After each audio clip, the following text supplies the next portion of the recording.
topic of today's webinar is understanding antibiotic resistance.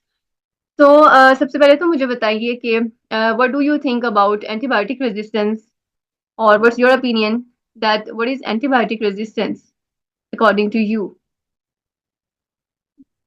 Ji, you can write into the chat box so that I'll get to know that you are here and you are involved with me in this discussion, inshallah. Resistance to drug. Okay. Okay. Bacterial towards antibiotics. Yeah. So antibiotic resistance basically क्या है, अगर हम इसको broader term में categorise करें तो इसको anti microbial resistance कहा जाता है। यानी कि एंटी माइक्रोबियल रेजिस्टेंस कोई भी एंटी माइक्रोबियल जो ड्रग्स हैं, ठीक है, यानी कि जो माइक्रोब्स के अगेंस्ट जितनी भी ड्रग्स हैं, चाहे वो एंटीबायोटिक्स हैं, चाहे वो एंटी फंगल हैं, चाहे वो एंटीवायरल हैं, किसी भी वो माइक्रो ऑर्गेनिजम्स जो हमारे पैथोजेंस होते हैं उसके अगेंस्ट कोई भी ड्रग है, ठीक है, तो उसके खिलाफ जब उन माइक्रोब्स के अंदर या उन आप कह लें कि वो जितने भी माइक्रो ऑर्गेनिजम्स हैं, चाहे वो बैक्टीरिया हैं, फंजाई है, या आपके पास वायरसेस हैं, तो उनके अंदर जब रेजिस्टेंस अकर हो जाती है, एक मज़ाहमत, एक वो उसको लाइक ये हम यूं समझ सकते हैं कि लाइक एक बैटल है, ठीक है, तो दुश्मन जो है उसे पता चल जाता है हमारी स्ट्रेटजी का, और वो हमारी स्ट्रैटेजी के खिलाफ जो है वो अपनी आर्मर प्रिपेयर कर लेता है, या वो अपने पास एक शील्ड प्रिपेयर कर लेता है, या वो डिफरेंट तरीकों से, डिफरेंट मैकेनिज्म से अपने दुश्मन के खिलाफ जो है ना वो अपनी तैयारी कर लेता है। तो ये वो क्या हो गया, वो रेजिस्ट कर रहा है, ठीक है, वो उसके अंदर रेजिस्टेंस डेवलप हो गई है। सो मैं आपको पर्सनली बताऊं कि मेरा इतना कोई अभी इसमें नहीं था, लाइक मेरा कोई ज्यादा प्लान नहीं था इस टॉपिक पे बात करने का, बट ये हुआ कि आप में से कुछ स्टूडेंट्स ने मुझे कहा कि एंटीबायोटिक रेजिस्टेंस के ऊपर हमें वेबिनार करना चाहिए, और मैं खुद ये हुआ कि मैं डिफरेंट आर्टिकल्स देख रही थी, तो मुझे पता चला कि लाइक ये जो है एक ग्लोबल हेल्थ क्राइसिस है और साइलेंट पैंडमिक कहा जाता है, ठीक है, एज अ साइलेंट पैंडमिक जो इस सेंचुरी का ना ये इशू सामने आ रहा है, ठीक है। और इसके अलावा ये था कि मैं कुछ लेटेस्ट रिसर्च देख रही थी।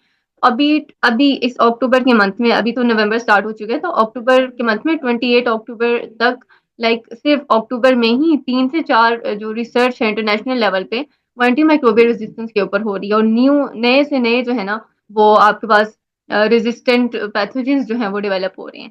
तो लाइक ये आप कह लें कि रिसर्च के पॉइंट ऑफ व्यू से भी एक हॉट टॉपिक है और इम्पोर्टेंट टॉपिक है इस सेंचुरी के हवाले से, और ड्रग डिजाइन में भी हम इसको कैसे डिस्कस कर सकते हैं, इंशाल्लाह आज के वेबिनार में हम इसको डिस्कस करेंगे। हम एक ना जनरली ओवरव्यू, आप कह लें कि एक ओवरव्यू हमें मिल जाएगा कि एंटीबायोटिक रेजिस्टेंस होती क्या है, इसका मैकेनिज्म क्या होता है, जनरल लेवल पे इसका मैकेनिज्म क्या होता है और इसके कॉजेज क्या हैं, और फिर एआई, आर्टिफिशियल इंटेलिजेंस को कैसे यूज करके हम लाइक कौन से टूल्स हैं जो आर्टिफिशियल इंटेलिजेंस के डेवलप हो चुके हैं एंटीबायोटिक रेजिस्टेंस को कॉप करने के लिए, और रिसर्च में हम इसको कैसे हम इसके ऊपर रिसर्च कर सकते हैं, ठीक है, कंप्यूटेशनली हम इसके ऊपर कैसे रिसर्च कर सकते हैं, और इस्लाम हमें किस तरह से गाइड करता है। तो ये कुछ चीजें हैं इंशाल्लाह हम इस वेबिनार में डिस्कस करेंगे, और लास्ट में एक अनाउंसमेंट है वो भी आपने सुननी है, ठीक है। ओके, सो स्क्रीन शेयर हो रही है ना मेरी? ओके, सो इंशाल्लाह कोई भी क्वेश्चन हुआ तो हम लास्ट में क्वेश्चंस भी डिस्कस कर लेंगे। ओके, तो जिस तरह से इस्लाम जो है हमारा दीन है, हमारा मजहब है, अल्हम्दुलिल्लाह वी आर मुस्लिम्स। सो इस्लाम जो है हमें किस तरह से गाइड करता है, तो बेसिकली अगर हम देखा जाए देखें तो इस्लाम हमें कैसे गाइड करता है। प्रॉफिट हजरत मोहम्मद सल्लल्लाहु अलैहि वसल्लम taught that there is a cure for every condition except old age. एक रिवायत है, एक हदीस का मफहूम है कि नबी सल्लल्लाहु अलैहि वसल्लम का फरमान है कि हर हर बीमारी या हर जो भी कंडीशन हो जाती है हमारी, जब हम बीमार हो जाते हैं तो उसके लिए इलाज, अल्लाह ताला ने उसके लिए इलाज भी भेजा होता है जमीन पे। कोई बीमारी ऐसी नहीं है जिसका इलाज अल्लाह ने ना उतारा हो, सिवाय बुढ़ापे के, और मौत का भी जिक्र है कि सिवाय उसके। तो इससे क्या पता चलता है कि इस्लाम जो है वो हमें एनकरेज कर रहा है कि हम रिसर्च करें, ठीक है, डिफरेंट फील्ड्स को एक्सप्लोर करें, मेडिकल फील्ड्स को एक्सप्लोर करें, और वो कैसे देखें, स्टार्ट से अगर हम देखें तो मुस्लिम साइंटिस्ट ने बहुत काम किया स्टार्ट की सेंचुरीज, 18 19 20, मतलब उन सेंचुरीज के अंदर। खैर इंशाल्लाह वो नेक्स्ट वेबिनार है, हम उसमें उन चीज़ों को डिटेल से डिस्कस करेंगे। तो इस्लाम जो है वो ऐसा नहीं है कि लाइक एक कोई लिमिटेड चीज है, ठीक है, इस्लाम इस्लाम एक ब्रॉडर मजहब है, और ये ब्रॉडर फील्ड में और हर हर हमारी हर लाइफ के हर फील्ड के अंदर ये इम्प्लीमेंट होता है। चाहे वो आपकी रिसर्च है, साइंस है, फॉर्मल एजुकेशन है आपकी, चाहे आपकी प्रैक्टिकल लाइफ है, ठीक है, चाहे आपके मामलात हैं, चाहे आपकी इकोनॉमी है, सोशल लाइफ है, वट, ठीक है, तो इस्लाम जो है उसमें इनकॉर्पोरेट होता है। बात यह है कि हमने हमने इसको सेट करना है कि हमारी इंटेंशंस क्या हैं। अगर हम फॉर्मल स्टडीज ले रहे हैं तो हमारी इंटेंशंस उसके पीछे क्या होनी चाहिए। और दूसरा ये कि हमारी प्रैक्टिकल लाइफ में इस्लाम कितना है, और हमें जो इस्लाम की बेसिक्स हैं, एटलीस्ट जो फराइज है हमारे ऊपर, उसका हमें इल्म होना ये लाजमी है, ये फ़र्ज है, ठीक है। तो इंशाल्लाह हम ये अहद भी करते हैं कि हमने अपनी इंटेंशंस जो है, इधर कि हम कोई भी एजुकेशन ले रहे हैं उसमें हमारा पर्पस क्या है। एक तो अल्लाह ताला की मारिफत, ये दो पर्पस मैं आपको बता सकती हूँ कि ये हमारे होने चाहिए कोई भी स्टडी करने में, कि एक तो अल्लाह ताला की मार्फत, और अल्लाह ताला की जो निशानियां हैं, जो अल्लाह ताला की हम चीज़ें, नेचर है, फिनोमिना है, ठीक है, उनको हम स्टडी करते हैं। तो एक तो अल्लाह ताला की मार्फत हासिल हो हमें, और हम जो है ह्यूमैनिटी के लिए बेटरमेंट बेटरमेंट ऑफ सोसाइटी के लिए हम काम कर सकें, ठीक है। अगर आप उसमें अपना बिजनेस भी करते हैं, अगर आप कोई भी उसमें अपना फाइनेंशियल ग्रो करते हैं, तो वो आपका एक कस्बे हलाल है, तो उसको आप लाइए, आप एक जायज तरीके पे जा रहे हैं, आपका नॉलेज एनहांस होगा मजीद। और उसके अलावा एक तो आप खुद फाइनेंशियली प्रोग्रेस भी अगर करते हैं, तो साथ में आपकी नीयत ये भी है कि आप जो है वो हेल्प आउट करेंगे अपनी सोसाइटी को, ठीक है। तो हर लिहाज से स्ट्रांग होना है, फिजिकली, स्पिरिचुअली, मेंटली, ये इस्लाम का एक मोटिव है, ठीक है। इंशाल्लाह हम इसके अकॉर्डिंग देखेंगे चीजों को। सो सो फर्स्ट सेक्शन में हम डिस्कस करेंगे व्हाट इज एंटीबायोटिक रेजिस्टेंस। जैसे कि हमने डिस्कस किया कि एंटीबायोटिक रेजिस्टेंस क्या है, कि जो बैक्टीरिया है, एंटीबायोटिक क्या है, द मेडिसिन और ड्रग्स अगेंस्ट बैक्टीरिया, ठीक है। तो अगर हमने जैसे ब्रॉडर टर्म में डिस्कस किया था, एंटी माइक्रोबियल रेजिस्टेंस है। Anti microbial resistance, anti microbials क्या हुए, कि all the drugs against microbes, ठीक है, माइक्रोब्स में आपके पास बैक्टीरिया, फंजाई, वायरस सारे आ जाते हैं। तो the resistance developed in pathogens against antimicrobials, ठीक है, कि वो हम उनके दुश्मन हैं, ठीक है, वो हमारे दुश्मन है, हम उनके दुश्मन हैं। तो वो अपने दुश्मन के खिलाफ आर्मर बना रहे हैं, प्रोटेक्शन क्रिएट कर रहे हैं, डिफरेंट स्ट्रेटजीज बना लेते हैं हमें धोखा देने के लिए, हमारी एंटीबायोटिक्स को वो धोखा देने के लिए। तो वो आपकी क्या हो जाती है, एंटीबायोटिक रेजिस्टेंस डेवलप हो जाती है। अब कुछ पॉइंट्स हैं कि एंटीबायोटिक्स क्या होती हैं, हमें पता है कि पावरफुल ड्रग्स हैं, और हमने फेडरल डिजीजेस को कम्बैट करने के लिए इनको बनाया हुआ है, ठीक है। अब ये हमने हमने एक वेपन क्रिएट किया हुआ है, हमने अपना वेपन बनाया हुआ है, बट जो दुश्मन है वो भी कोई आप कह लें कि बेवकूफ नहीं है, वो भी बहुत चालाक है। और अल्लाह ताला ने उसको भी सलाहियत दी है कि वो हमसे निमटने के लिए डिफरेंट स्ट्रेटजीज अख्तियार करता रहता है। तो एंटी माइक्रोबियल रेजिस्टेंस अगर होती है when microorganisms acquire genetic changes resistant to antimicrobial drugs, उनके अंदर जेनेटिकली चेंजेस आ जाती हैं, जिससे वो क्या होता है कि हमारी ड्रग्स जो हमने अपने वेपन्स बनाए थे उसके खिलाफ वो शेयर हो जाते हैं, ठीक है, और वो उसको जो है ना ज्यादा पावरफुल हो जाते हैं। तो यहाँ पे हम मैकेनिज्म डिस्कस कर लेंगे। Miss Mahnoor, are you there? Kindly आप ना मुझे मीटिंग एंड होने से ना 5 मिनट्स पहले बताइएगा, ठीक है, 5 मिनट्स पहले आप बता दीजिएगा। फिर अगर हमें जरूरत हुआ तो हम सेकंड लिंक जनरेट कर लेंगे इंशाल्लाह। Okay. So the mechanism of antibiotic resistance, antibiotic resistance के कुछ जनरल मैकेनिज्म मैंने ऐड किए थे। तो एक तो होता है intrinsic resistance and acquired resistance, ये दो मैकेनिज्म है। इंट्रिंसिक रेजिस्टेंस को अगर देखा जाए तो आप इसको कहें कि इंटरनली बैक्टीरिया या पैथोजेंस के अंदर ये होती है।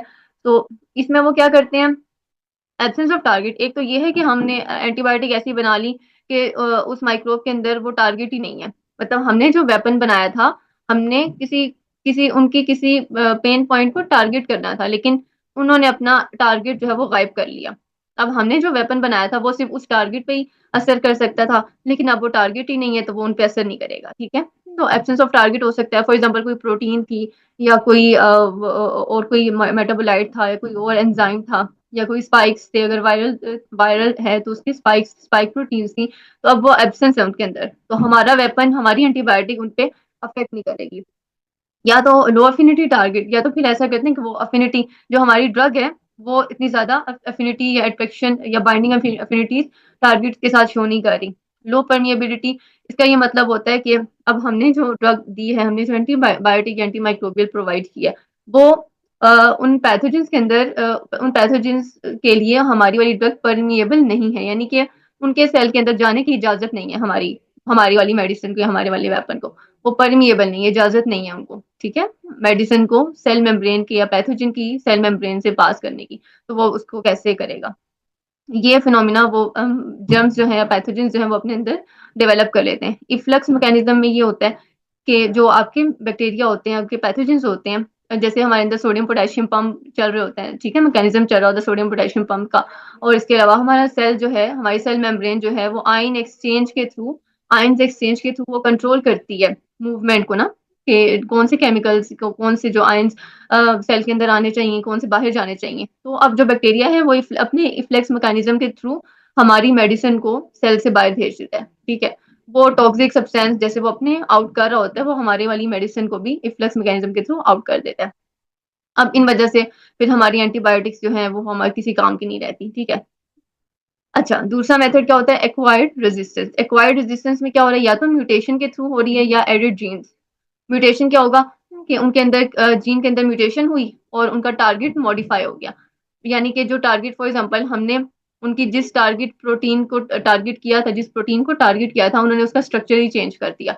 उस जीन की म्यूटेशन की वजह से उस प्रोटीन का स्ट्रक्चर कोई थोड़ा सा आगे पीछे हो गया, तो अब हमारी वाली जो ड्रग है, जो हमारी एंटीबायोटिक है, वो वहां पे अब अटैच ही नहीं हो सकती, वो उसको अब कोई नुकसान नहीं पहुंचा सकती, ठीक है।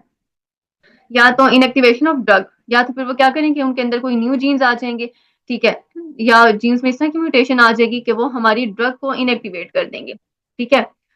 डिग्रेड भी कर सकते हैं, हमारी एंटीबायोटिक्स को वो डिग्रेड कर सकते हैं, मॉडिफिकेट, या वो अपना टारगेट मजीद मॉडिफाई कर लेंगे, जैसे हमने यहाँ पे डिस्कस किया। और इफ्लेक्स मैकेनिज्म के थ्रू भी एक्वायर्ड रेजिस्टेंस में ये रेजिस्टेंस जनरेट होती है। So is it clear to all of you? अच्छा, ये थोड़ा सा मैं बता दूं कि बायोटेक्नोलॉजी या जो बायोलॉजी की फील्ड से रिलेटेड स्टूडेंट्स हैं उनके लिए बेसिकली है। तो वैसे अगर जनरल ऑडियंस, अगर आप अपने लाइक इंटरेस्ट से या अपनी जस्ट इंफॉर्मेशन के लिए इसको अटेंड करते हैं, तो it will be benefit for you as a general concept, okay. So मैं यहाँ पे इसमें आपको चैट बॉक्स लिखना चाह रही हूँ, okay. Receptor is equal to target, या रिसेप्टर टारगेट बेसिकली वही, जो उनकी रिसेप्टर, रिसेप्टर किस चीज की रिसेप्टर है? वो हमारी ड्रग का ही रिसेप्टर है, ठीक है, और वो हमारा टारगेट है। या इफ्लेक्स मैकेनिज्म का जैसे मैं आपको बताया कि जिस तरह से सोडियम पोटेशियम पंप होते हैं हमारे अंदर, लाइक आपके पास एक आयन सेल के अंदर आ रहा है, एक आयन जो है वो बाहर जा रहे हैं, तो इसी तरह से बैक्टीरिया के अंदर भी होता है, और वो इस मैकेनिज्म को बेसिकली यूज करते हैं कि वो अपने टॉक्सिक सब्सटेंसेस को ना अपने सेल से आउट कर सकें, और अपना एक सेल का जो एक बैलेंस है, वो होम्योस्टेसिस है, जो बैलेंस है उसको मेंटेन रख सकें। तो वो इस मैकेनिज्म के थ्रू हमारी एंटीबायोटिक्स को भी वो बाहर सेल से निकाल देते हैं, ठीक है, ओके। सो मूव ऑन करें, या let me know, I need your response, okay. So yes ma'am, आगे मूव ऑन करें। Okay okay. So mechanism of, अच्छा, मैकेनिज्म डीएनए ट्रांसफर का एक मैकेनिज्म होता है, mechanism of horizontal gene transfer, sorry.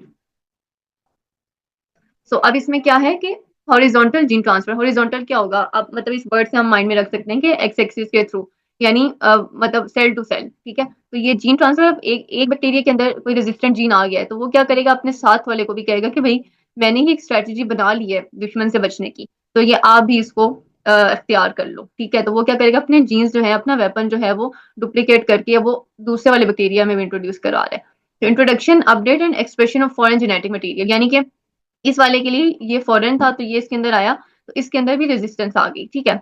और सेकंड क्या हो सकता है? कॉन्जुगेशन। अब कॉन्जुगेशन में क्या हो रहा है? वो कंबाइन कर रहा है, बाइंड कर रहा है, और यहाँ पे प्लाज्मिड वेक्टर भी इन्वॉल्व है। यहाँ पे प्लाज्मिड नहीं था, लेकिन यहाँ पे प्लाज्मिड वेक्टर के थ्रू वो जो है ना, प्लाज्मिड वेक्टर की ट्रांसफर के थ्रू रेजिस्टेंट जीन ट्रांसफर कर रहा है। So transfer of DNA by plasmid from a donor cell to a recipient cell. तो ये डोनर सेल है, ये रेसिपिएंट सेल है। अब इसने कहा भाई मेरे पास ये वाली स्ट्रेटेजी है, तो ये वाली आप स्ट्रेटेजी आप भी अपनाओ, तो ये उसको भी हेल्प आउट कर रहा है। अब ट्रांसडक्शन में क्या होता है कि कोई थर्ड पार्टी इन्वॉल्व है, ना वो खुद ट्रांसफॉर्म कर रहा है, ना वो खुद से पेयरिंग कर रहा है, कोई थर्ड पार्टी इन्वॉल्व है। फॉर एग्जाम्पल यहाँ पे बैक्टीरियोफेजेस इन्वॉल्व है। अब ये जो है, ये वैसे इनके दुश्मन है, लेकिन इस मामले में ये भी जो है ना, यही इनका एक वो पॉइंट बन जाते हैं कि वो एक बैक्टीरिया को अगर इन्फेक्ट करते हैं, तो इस बैक्टीरिया के अंदर बेसिकली बैक्टीरियोफेजेस क्या होते हैं? ये वो वायरसेस होते हैं जो बैक्टीरिया को इन्फेक्ट करते हैं, ठीक है। सो ये क्या करते हैं? ये इनका जेनेटिक मटेरियल दूसरे वाले में ट्रांसफर कर देते हैं, ठीक है। तो इससे क्या हो रहा है कि इनके अगर अगर इसके अंदर रेजिस्टेंस जनरेट हो गई थी तो वो अब इनके अंदर भी आ जाएगी। तो ये कुछ बेसिक मैकेनिज्म्स हैं फॉर जनरल इंफॉर्मेशन। सो ये कुछ मैकेनिज्म होते हैं जिसके थ्रू रेजिस्टेंस अब जनरेट हो रही है। तो अब फॉर एग्जांपल जैसे अब कोविड है, अब कोविड कोरोना वायरस की अगर वैक्सीन बन रही है तो क्या हो रहा है कि जी अगर उनकी जो स्पाइक प्रोटीन्स है फॉर एग्जांपल, ठीक है, स्पाइक प्रोटीन्स वो प्रोटीन्स जिससे वायरस हमारे सेल में अटैच होता है, ठीक है, हमारे सेल में इंट्रूड करता है, तो अब वो वाली प्रोटीन्स को हमने टारगेट किया हुआ है। हम हमारी ड्रग जो है उन प्रोटीन्स के साथ बाइंड करेगी या उनको ब्लॉक करेगी या उनको खराब करेगी या उनका स्ट्रक्चर खराब करेगी।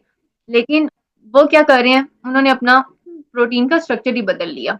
मतलब आप यूं कहें कि फॉर एग्जांपल हमें पता है कि हमारे दुश्मन की क्या पहचान है, उसका हुलिया ऐसा है, उसका कद ऐसा है, उसकी हाइट लाइक वो ऐसा दिखता है, हमें हमने अपने माइंड में एक पिक्चर बना ली कि हमारा दुश्मन ऐसा है। लेकिन दुश्मन क्या करे, वो अपना रूप ही बदल ले, ठीक है, तो वो हमारे सामने भी खड़ा होगा तो हमें पहचाना नहीं जाएगा, ऐसा ही है ना। तो ये क्या करते हैं, ये एक तरह से रूप बदल लेते हैं, वो प्रोटीन का स्ट्रक्चर ही चेंज हो गया, तो अब हमारी ड्रग को समझ ही नहीं आ रही कि वो कहाँ पे आके अटैच हो, सही है, तो ये चीजें भी होती हैं। ओके, सो अब कुछ कॉजेज एंड कंट्रीब्यूशन फैक्टर्स क्या हैं, ये हम इन द सेंस डिस्कस करेंगे। अब इसमें आपने इसको ये भी माइंड में रखना है कि इसमें हमारी रिस्पॉन्सिबिलिटीज क्या है।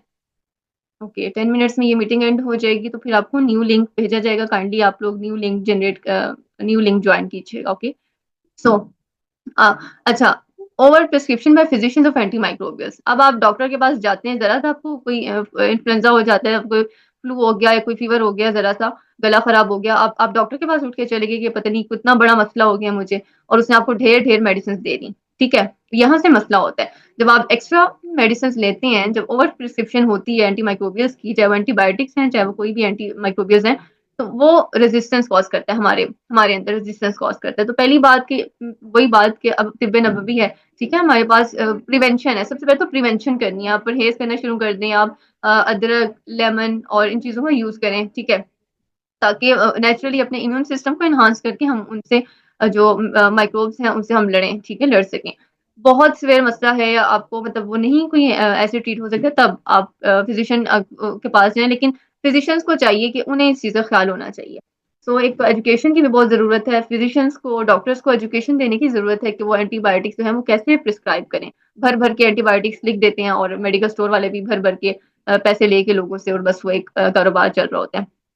एंड नॉन कंप्लायंस, अब नॉन कंप्लायंस में अब यहाँ पे पेशेंट की तरफ से कई दफा आपका ट्रीटमेंट चल रहा है, ठीक है, और आप जो है वो मेडिसिन थोड़ी सी लेते हैं और आप कहते हैं मैं तो ठीक हो गया हूँ, या मैं तो अब तो ठीक हो गई हूँ, तो अब मुझे जरूरत नहीं है और मेडिसिन खाने की, तो आप अपना कोर्स कंप्लीट नहीं करते। जो कोर्स आपका ट्रीटमेंट के लिए होना चाहिए था वो आप कंप्लीट नहीं करते। अगर 5 डोजेज हैं तो आपने 3 दिन खाई, आप ठीक हो गए, आपने छोड़ दी, यहाँ से भी रेजिस्टेंस जनरेट हो सकती है। फिर सेल्फ मेडिकेशन के खुद ही जाके बस खुद ही से आप अपनी मर्जी से दवाइयाँ खा रहे हैं, ये हो गया, वो दवाई खा ली, फिर कुछ हुआ, फिर कोई दूसरी मेडिसिन ले ली, तो सेल्फ मेडिकेशन की वजह से भी मसले हो रहे हैं, ठीक है। फिर सब स्टैंडर्ड एंड डिग्रेडेड मेडिसिन, कई दफा मेडिसिन ठीक नहीं होती, क्वालिटी खराब होती है या एक्सपायर्ड होती है या डिग्रेड हुई होती है, या जो एक्टिव कंपाउंड है होता है, जो एक फार्मास्यूटिकल एक्टिव कंपाउंड होता है आपकी मेडिसिन के अंदर, वो प्रेजेंट ही नहीं है मेडिसिन के ऊपर, मेडिसिन के अंदर वो कंपाउंड ही नहीं है जिसने ठीक करना है, जो ड्रग कंपाउंड है बेसिकली।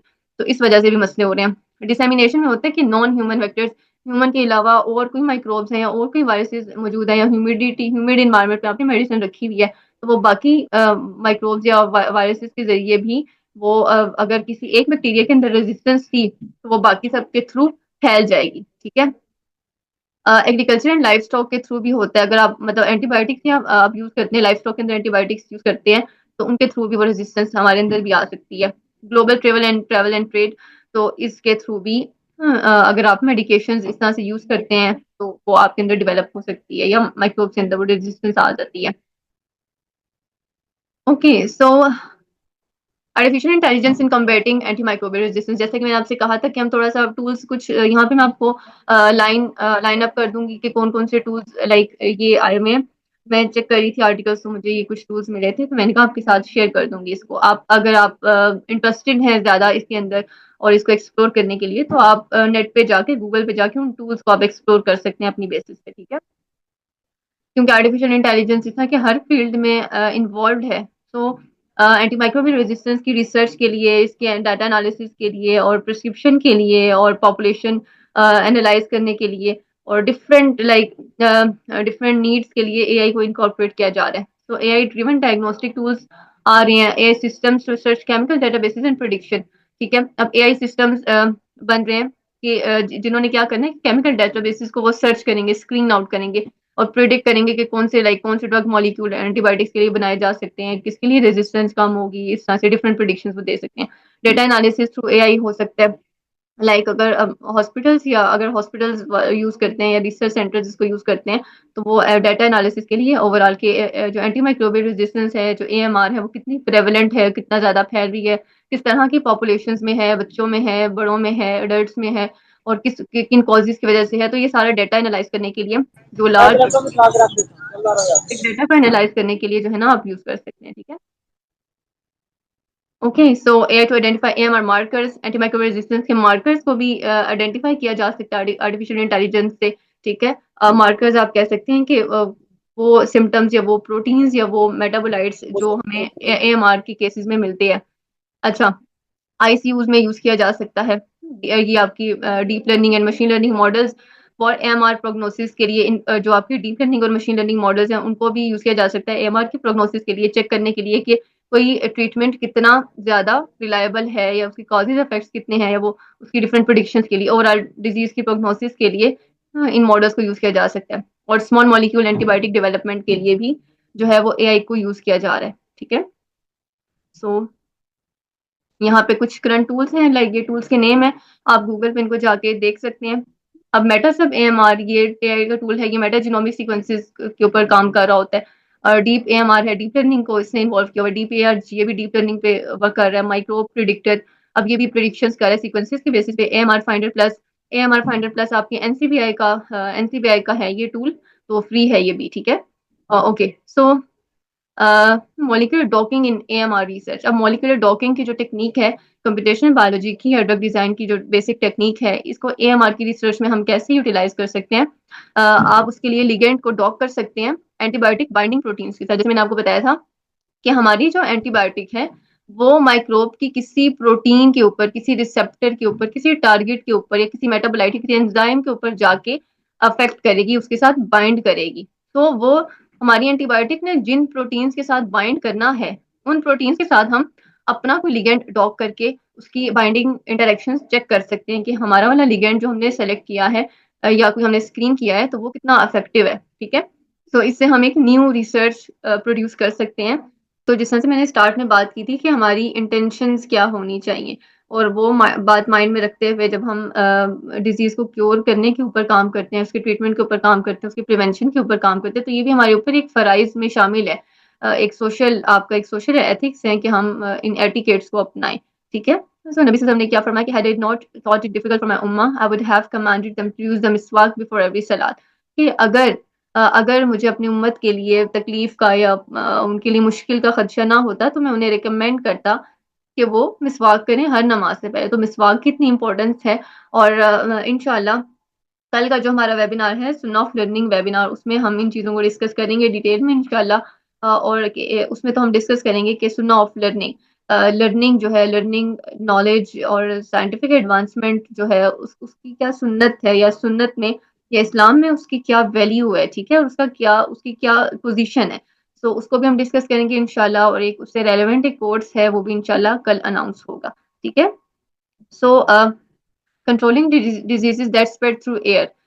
सो जिस तरह कि अब्दुल्ला इब्न अब्बास रज़ी अल्लाह अन्हु stated that the messenger of Allah सल्लल्लाहु अलैहि वसल्लम prohibited breathing into the container used for food and water। यानी कि ये मना किया गया हमें कि जब हम पानी पी रहे हो या खा रहे हो, तो हम बीच में ही सांस लें। पानी पीते हुए ग्लास के अंदर ही हम सांस लें, breathe in breathe out, breathe in या ब्रीद आउट, खासतौर पे ब्रीद आउट करें उस बर्तन के अंदर, उस ग्लास के अंदर। तो आप देखें कितनी बड़ी बात है, क्योंकि अगर फॉर एग्जांपल कोई लंग इन्फेक्शन है या कोई ब्रीदिंग प्रॉब्लम्स है इस तरह की, और उसके अंदर रेजिस्टेंस आ चुकी हुई है, तो अगर हम उसको करेंगे, तो वो बर्तन भी जो है ना, वो भी जो है कंटेमिनेटेड हो जाएगा। ठीक है, अगर हम पानी पी रहे थे और हम जो है वो सांस बस इसी तरह ले लेके पानी पी रहे हैं, और वो बर्तन कंटेमिनेट हो गया और उसी बर्तन को कोई और यूज कर रहा है, तो वो अगर रेजिस्टेंट बैक्टीरिया है, तो वो रेजिस्टेंस उसके अंदर भी ट्रांसफर हो जाएगी। ठीक है, तो अब देखें कितनी चीजों से हमें, अगर हम प्रिवेंटिव टेक्निक से अपना, अगर हम सुन्नतों पे भी अमल करें, तो हम कितना बच सकते हैं इन चीजों से। तो ये कुछ चीजें हैं, इंशाल्लाह हमने इसको इम्प्लीमेंट भी करना है अपनी लाइफ में। ओके, और जैसे यहाँ पे है कि नबी सल्लल्लाहु अलैहि वसल्लम जब when sneezed he covered his face with his hands and lowered his voice. छींक भी आ रही तो उसके भी एटिकेट्स हैं, और उसको हमने अब अच्छा मुझे माइंड में आया अभी इसके इसको डिस्कस करते हुए कि अभी जो रिसेंटली जो रिसेंट अभी अक्टूबर में ही एक रिसर्च हुई है जिसके अकॉर्डिंग सूडोमोनास ओरिगोनोसा जो बैक्टीरिया है लंग इन्फेक्शन में इन्वॉल्व है, वो भी रेजिस्टेंट हो चुका है। और एक वहां पे उन्होंने मेडिसिन का नाम दिया हुआ था, मुझे नाम नहीं याद आ रहा कि मतलब इतनी कॉमन मेडिसिन थी, एंटीबायोटिक थी, तो उसके खिलाफ अब रेजिस्टेंस आ चुकी है। इसी तरह लिवर की कोई डिजीज थी, आई थिंक कैंसर था या कोई इन्फेक्शन था, जिसमें रेजिस्टेंस आई है बहुत मेन एंटीबायोटिक के अगेंस्ट। तो अब वो लाइक परेशान है फिजिशियंस भी, और कि अपना उसका अल्टरनेट क्या हो, तो काफी उसके ऊपर रिकमेंडेशंस चल रही हैं। तो ये अभी इस मंथ अभी अक्टूबर 2024 की बात है, और उसमें क्या कर रहा है वो बैक्टीरिया ने क्या किया कि वो बायोफिल्म्स बना रहा है। लाइक वो लंग्स के अंदर जो म्यूकस प्रेजेंट है ना, जो स्पूटम प्रेजेंट है लंग्स के अंदर, जो म्यूकस प्रेजेंट है लंग इन्फेक्शन के, या जो क्रोनिक ब्रोंकाइटिस या ब्रोंकियल एजमा के पेशेंट्स है, उसके अंदर जो म्यूकस प्रेजेंट है, वो उसको यूज करते हुए बैक्टीरिया बायोफिल्म्स बना रहा है और अपने आप को प्रोटेक्ट कर रहा है डिफरेंट तरीकों से। तो ये रेजिस्टेंस अब उसके अंदर जनरेट हुई भी है। तो हमने इन चीजों से बचना है इंशाल्लाह और अजीज, और दूसरों को भी बचाना है। And it was narrated from Abu Sa'id al-Khudri that the Messenger sallallahu alaihi wasallam said, when any one of you yawns, let him put his hand over his mouth। यानी कि yawning के दौरान भी उसके भी एटिकेट्स बताए गए हैं कि बस इस तरह ही नहीं कि बस एक लाइक मैनरलेस तरीके से आप जो है वो बिहेव कर रहे हैं और आपके एटिकेट्स नहीं है, वेदर यू आर मेल और फीमेल। तो इन चीज़ों को हमने माइंड में रखना है, बीइंग अ मुस्लिम भी, और जो है ना वो हमने कम्युनिटी रिस्पॉन्सिबिलिटी भी है हमारी। और प्रिवेंटिव मेडिसिन जिसको तिब्बे विकाई कहा जाता है, इसको हमने अपनाना है। खैर ये तिब्बे विकाई का मैंने थोड़ा सा इसका देखा था, बहुत ज़्यादा डिटेल्स में मैं नहीं गई थी, लेकिन मुझे एक पॉइंट मिला था कि प्रिवेंटिव मेडिसिन का प्रॉपर कॉन्सेप्ट इस्लाम के अंदर मौजूद है। तो अगर आप इंटरेस्टेड हैं तो आप इसको एक्सप्लोर कर सकते हैं। And thank you so much for your attention.